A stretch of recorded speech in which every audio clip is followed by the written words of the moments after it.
Pagdating ng 2026, hindi na sapat ang simpleng ipon sa bangko.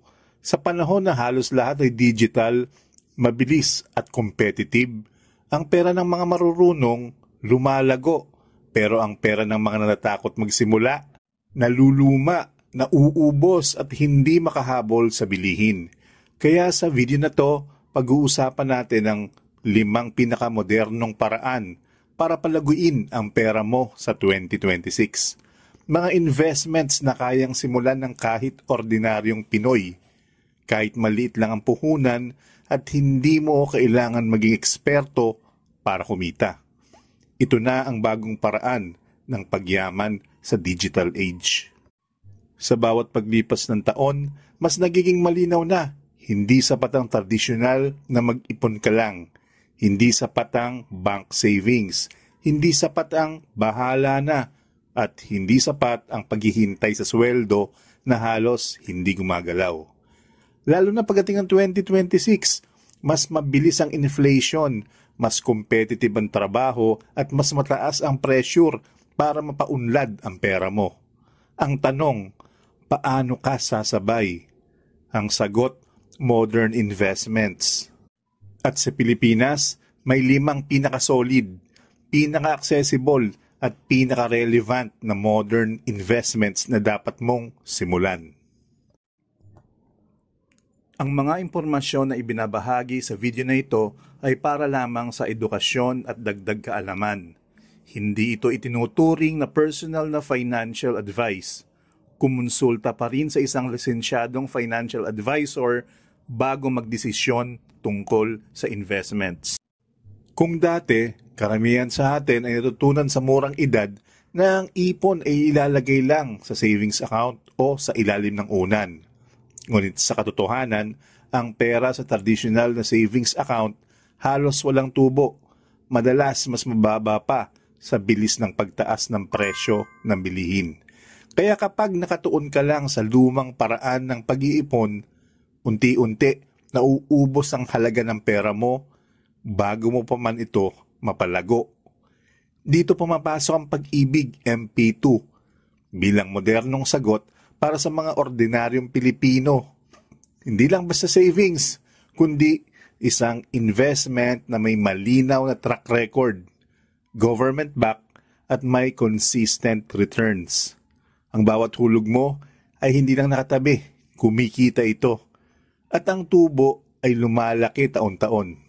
Hindi mo kailangan ng milyon-milyon para makapag-invest. Kahit maliit na halaga bawat buwan, ay pwede nang magsimula ng proseso ng wealth building. At sa panahon ng mataas na inflation, napakahalaga na hindi ka lang basta safe, kundi may matibay na pundasyon. Ang MP2 ay nagbibigay ng proteksyon sa pera mo at sabay pinalalago ito nang hindi ka kinakailangan maging eksperto sa investments. Sa madaling salita, ito ang unang hakbang. Siguraduhin muna na ang pera mo ay hindi mawawala bago ka sumubok sa mas mataas na growth opportunities. Kung titingnan mo, ang MP2 ay hindi lang para sa mga taong konserbatibo. Ito rin ang foundation para sa modernong investment strategy. Isang maliit na hakbang ngayon pero may malaking epekto sa future financial security mo. Kung ang ibang tao ay nag-aalangan, dito ka magsimula. Dahil dito mo mapapalago ang habit ng consistent investing habang lumalago rin ang iyong pera sa ligtas na paraan. By the way, kung gusto mo ring magsimula sa pag-aaral ng pera at investments, iniligay ko sa description yung mga top financial books na personally kong nire-recommend. Affiliate links yan. Ibig sabihin, kapag bumili ka gamit yung link, may maliit akong komisyon pero walang dagdag na bayad sa'yo. Sa ganitong paraan, natutulungan mo rin akong makagawa pa ng mga free videos tulad nito. Maraming salamat sa support. Ano ang index fund? Ang index fund ay isang uri ng mutual fund o UITF kung saan ang pera ng mga investors ay ipinapasok sa isang grupo ng stocks na sumusunod sa isang market index. Sa Pilipinas, karaniwang sinusubaybayan ng index fund ang PSEI. Ang Ang kagandahan ng index fund ay hindi mo kailangan piliin ang bawat stock isa-isa. Sa halip, nakukuha mo na ang performance ng buong index sa pamamagitan ng isang investment. Simpleng hulog lang buwan-buwan at ang pera mo ay nagtatrabaho ng sabay-sabay sa lahat ng kumpanyang kabilang sa index.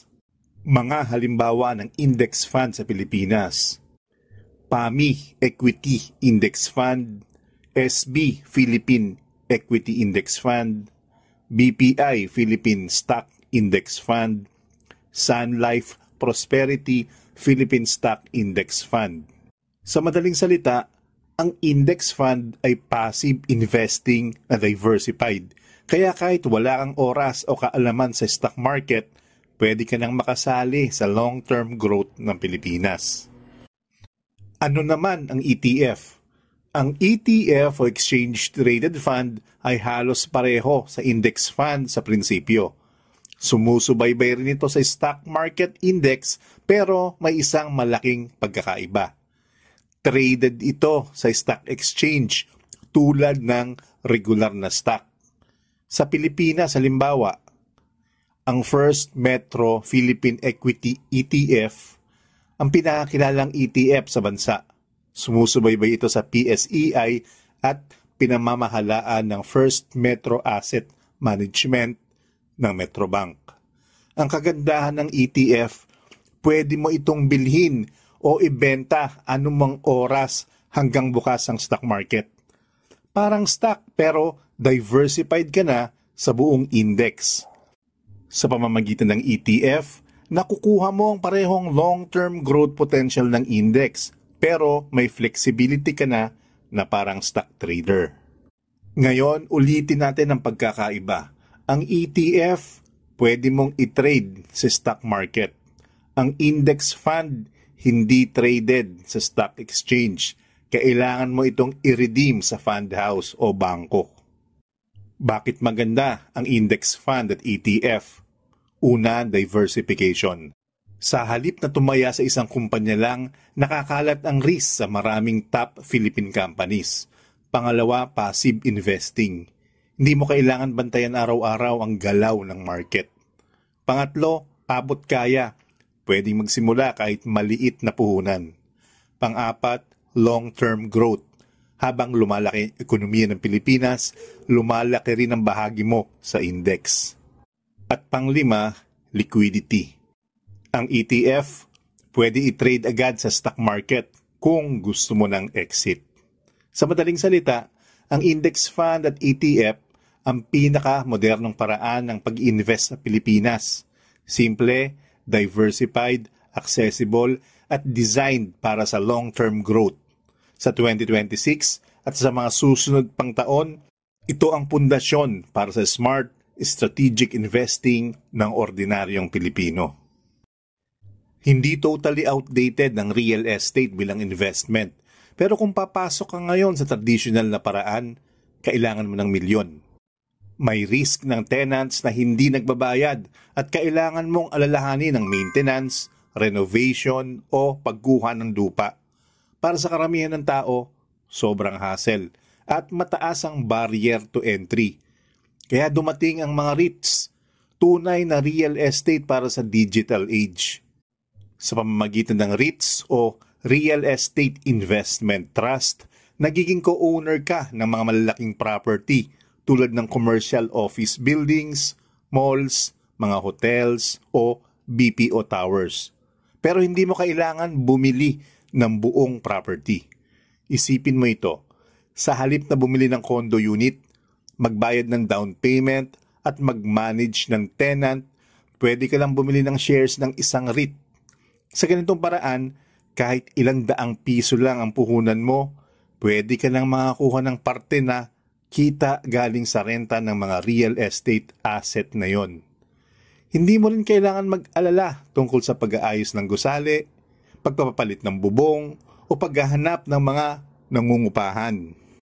Ang property management, maintenance at lahat ng operational responsibility ay hawak ng kumpanya ng REIT.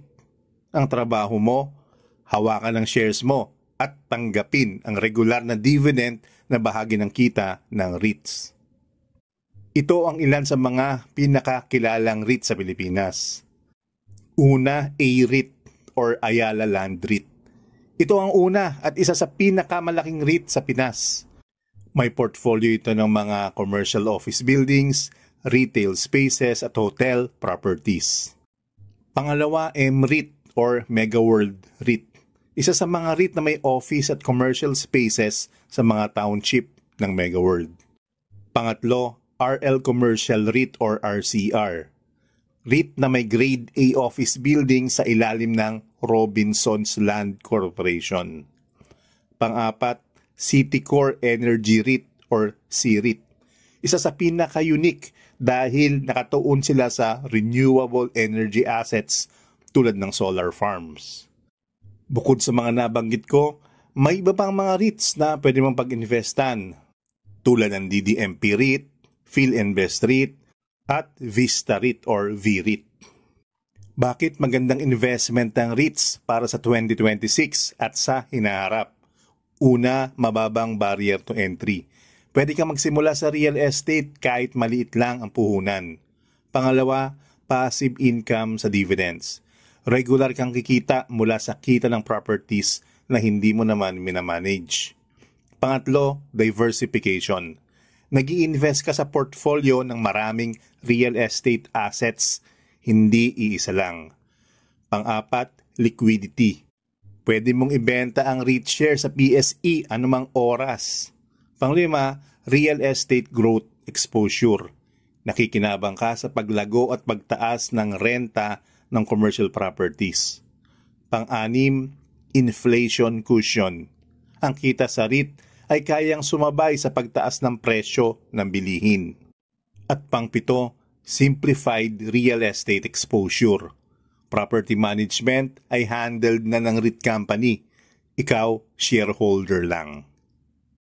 Kung may isa mang investment na pinakamatibay at pinaka-reliable sa 2026, ito ang digital skills. Wala pang financial asset na tatalo sa ROI ng isang skill na kaya mong pagkakitaan buwan-buwan.